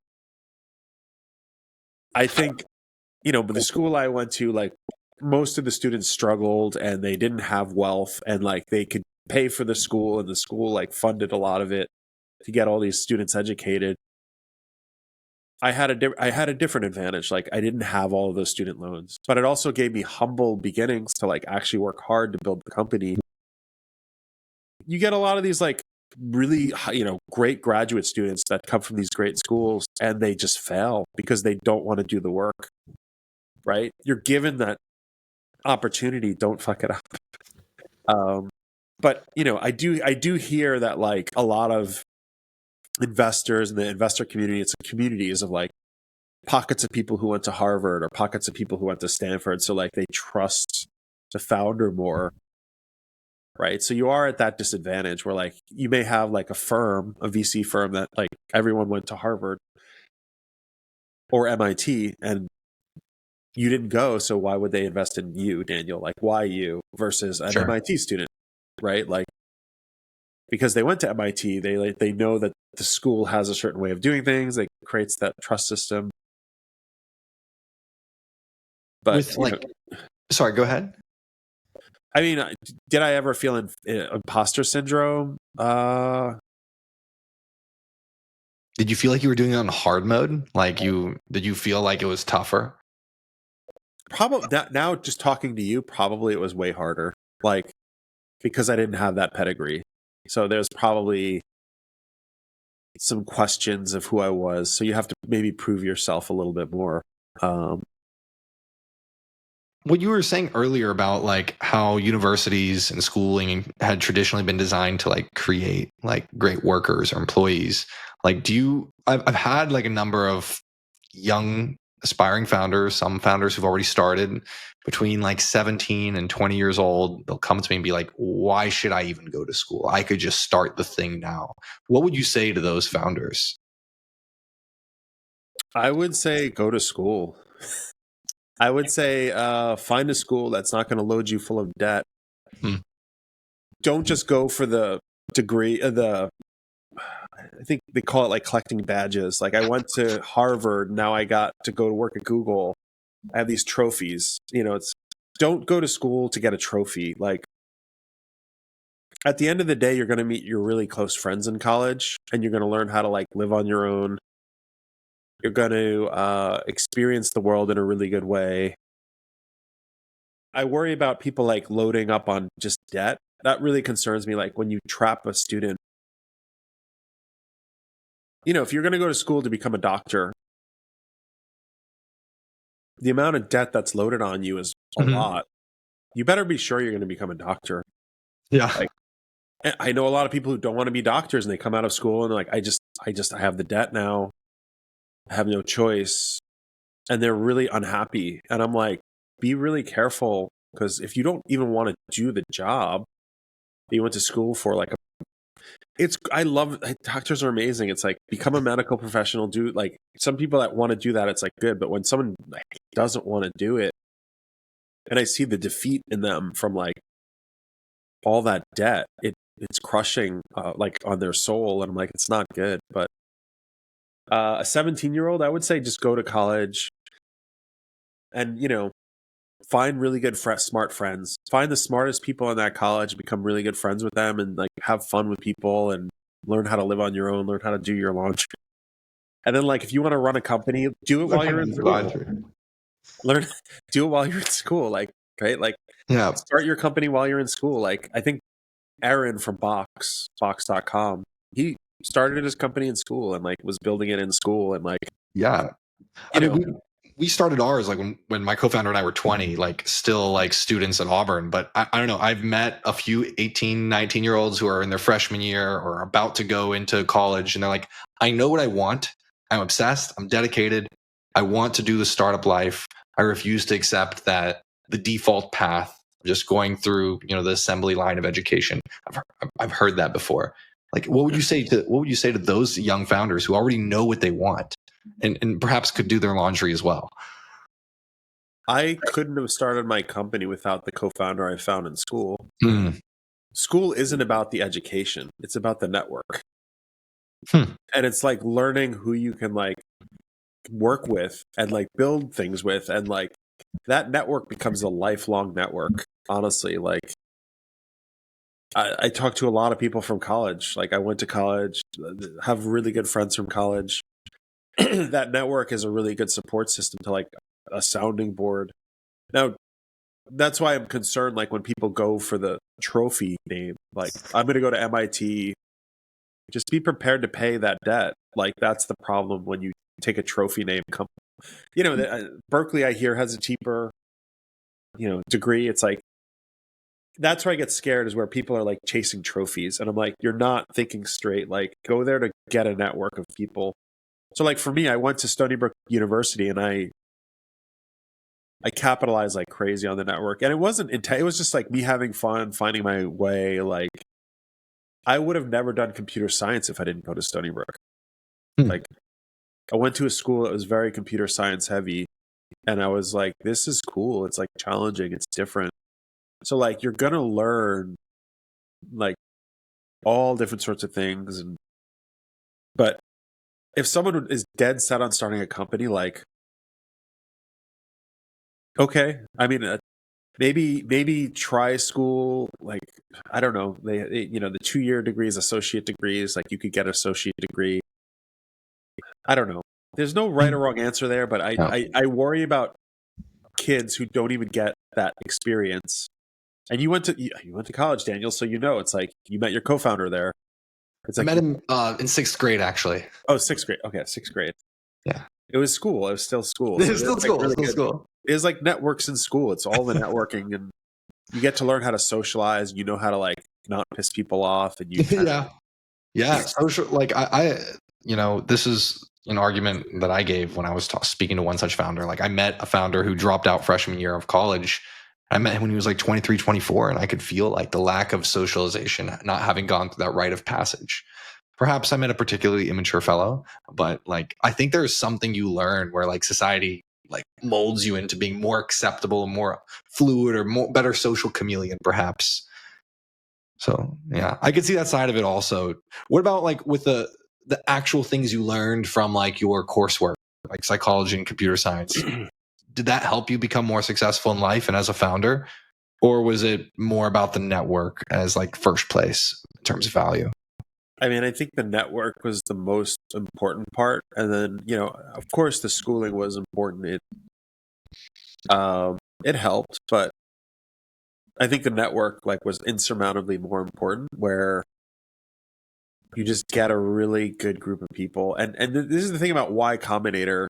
You get that group of people when you plug into that network. They have a really smart community of the most smartest people in the world, like brainstorming. Schools are that. Like, you don't realize, like, if you go out and you don't get into Y Combinator and you don't go to school, you're on your own and there's no network to like bounce ideas off of, and you're kind of struggling. I spoke to one founder, super, like one of the best founders I ever met. Guy's brilliant.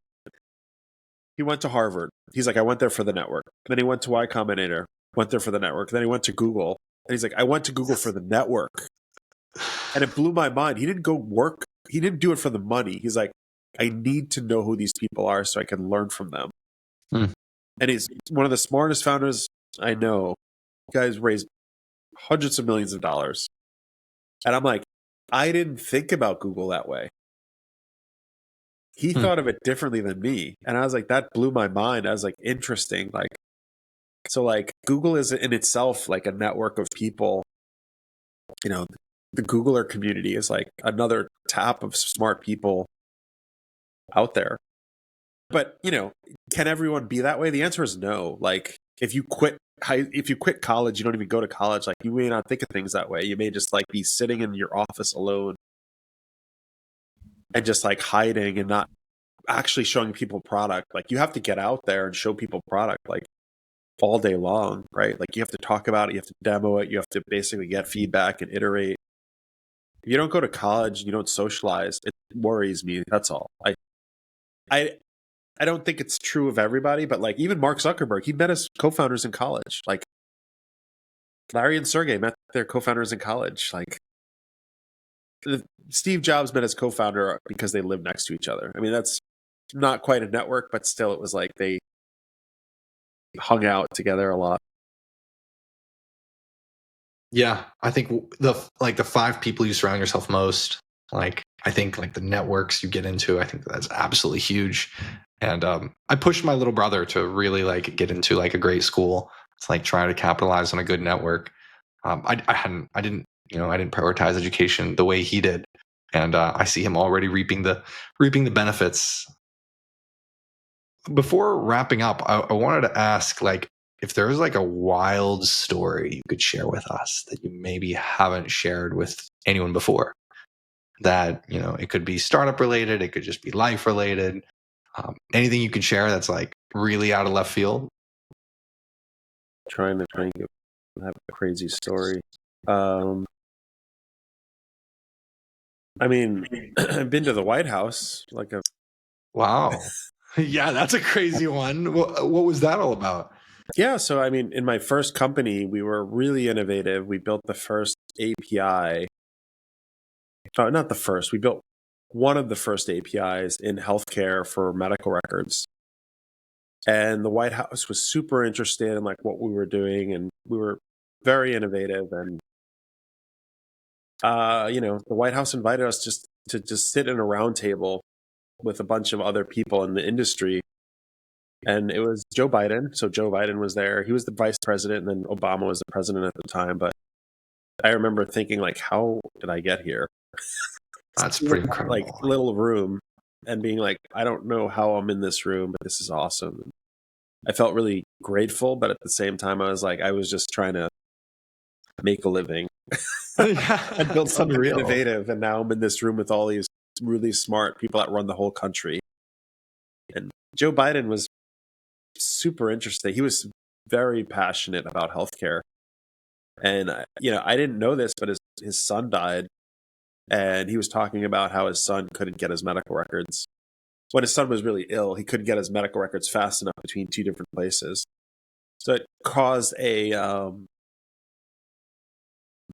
passion in the medical side that I didn't know that about, like, him. He became president now, now he's president, but at the time he was vice president. I'm like, wow, that was a big passion of his. That's crazy. That was a crazy story. Like, I remember thinking I could go to the White House in jeans. They told me no. And I'm like, oh God, I don't own a suit. I got to get a suit. I literally went out to a store and was like, let me go buy a suit because I'm going to go to the White House. That has got to be the most like startup founder thing. I didn't know it was required. You got to wear a suit when you go in there. I had no idea. That's a bummer. That's a bummer. Can't just stroll into the White House in some jeans. They don't like that. They're like, I remember writing an email like, "Can I come in jeans? Is that okay?" And they're like, "No, please wear a suit." I'm like, "Okay, I gotta go buy a suit." That's incredible. That's a great story. That's a great dinner story for sure. So you got to talk to Joe about healthcare, and healthcare still seems quite broken here in the U.S. And you're quite the expert on the space, having spent more than a decade working in it. Is there anything that you think we could do to fix it, to perhaps make it more affordable, more effective, like for the average American, like from a tech lens, perhaps, if possible? I mean, it's very complicated. There's so many moving parts. Like, I don't how to like one is I do think things are getting digitized, which is meaning like for the first time, like data is like really moving well between like industries, and like one hospital can send data to another, and it is a struggle still in that sense. But I think like insurance companies, it's still a mess. I am worried that the insurance like rate, and everybody has to pay more every year in insurance. It's going up at such a rapid pace. I'm like, I don't think it's sustainable forever. Like the insurance companies are like, they raise their rates every year by 15%, whatever it is. So I'm like, at some point it's going to be all of your salary. Like if you can't raise people's rates that fast forever, like they're going to start to like not have health insurance. So, how do you fix that? I don't know. I mean, there's so many different areas to tackle with this. Like, I mean, I do think that there's real opportunities out there, like with AI, right? And that means like medical billing is really complex. Like, use some AI to fix some of that and make it less complex. Like, the human body is really complex. Like, doctors only have so much time with a person. Use AI to like figure out how to help people. There are so many different use cases, like, x-rays. You have to have a radiologist look at an x-ray. Like, I do hear really great things about like AI determining if someone has cancer or not. So, instead of having a radiologist look at each of these like x-rays, you can have it at the fraction of a cost with like AI just basically giving you an answer in that. Spoke to one founder, and he's really passionate about like detecting cancer. You do a cancer screening every year for like $150. He's like, I can figure this out. So I'm like, if you get people like that can detect cancer for $150, everybody would pay for that. Like, you'd probably pay for it for your parents. You'd be like, hey, you're going to go get your cancer screening. I'm paying for it, Dad. Like, it's like something like there's more empowerment. So some of it is technology can help in some of those ways, but I think some of these areas are really complex, like the insurance company issue. Like, they can't keep raising their rates. It's crazy. If they keep doing it, and everybody's income level is like just going up at like whatever 4%, 5%, 6%. Yet if an insurance company is raising their rate by 15% a year, something's going to happen. At some point, I'm like, oof, this is going to be crazy. Maybe new insurance companies will compete. I don't know, and like make everybody change everything. But something's got to change. Like, this trajectory definitely doesn't seem sustainable. Any suggestions you might give to founders out there trying to solve this problem? Where to start, perhaps?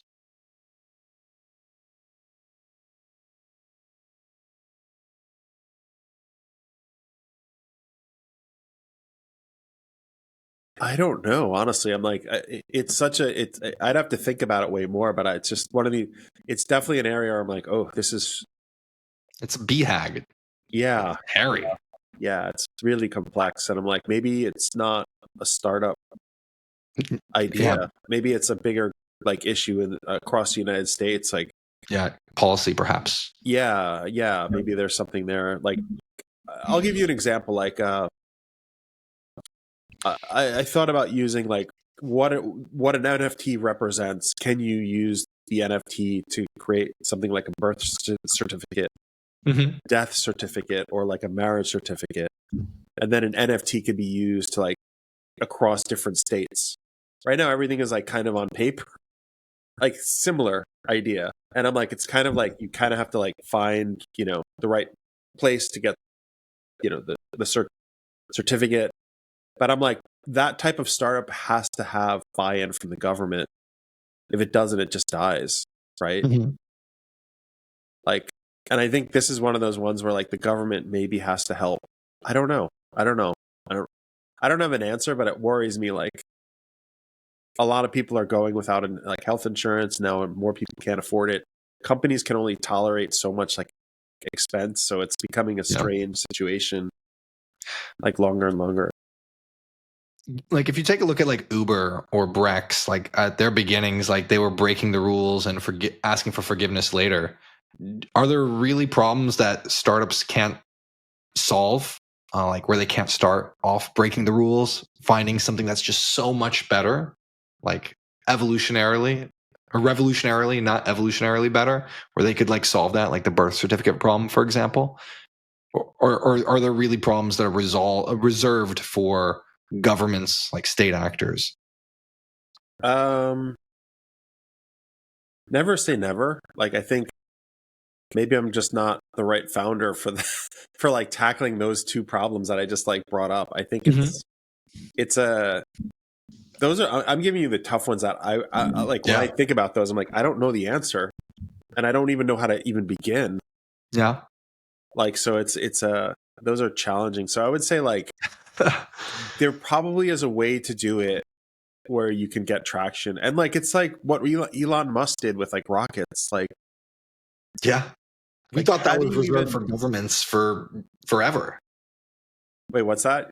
We thought that like outer space was a government undertaking for decades. Yeah, exactly. It's just, he somehow got buy-in, somehow was able to like have regulation embrace it. And now he's just shooting rockets up all of the time. And I'm like, that was really tough. I'm like, he figured it out for that industry. Like, I'm sure people can figure out other industries, like how to make things different, like just better. Yeah. So there's definitely probably a way to like work on that. Nothing a startup can't solve with enough determination, right? With the right people, they'll figure something out. They'll figure something out. It's all about the people. On that note, I think that might be a good place to stop, Daniel. It's been an absolute pleasure having you. Is there any parting words you might share to young founders out there that want to, achieve great things, achieve tremendous success the way you have, and anything you might share with them before we wrap it up? I think learn as much as possible first and foremost. Like, there's so many resources out there now that I did not have when I started. All of it is online. Like, just continually read, devour as much as possible. I would actually talk to as many founders in Silicon Valley. They're very open to talking. Just reach out to them and say, I'm a founder. I'd love to pick your brain. Talk to them about starting their company. You'd be surprised at who you can get. I think be bold and just don't be scared to talk to people also. I think that's a really good trait. There you have it. Thank you, Daniel. Awesome. Pleasure having you on. Likewise. Thank you so much, Daniel.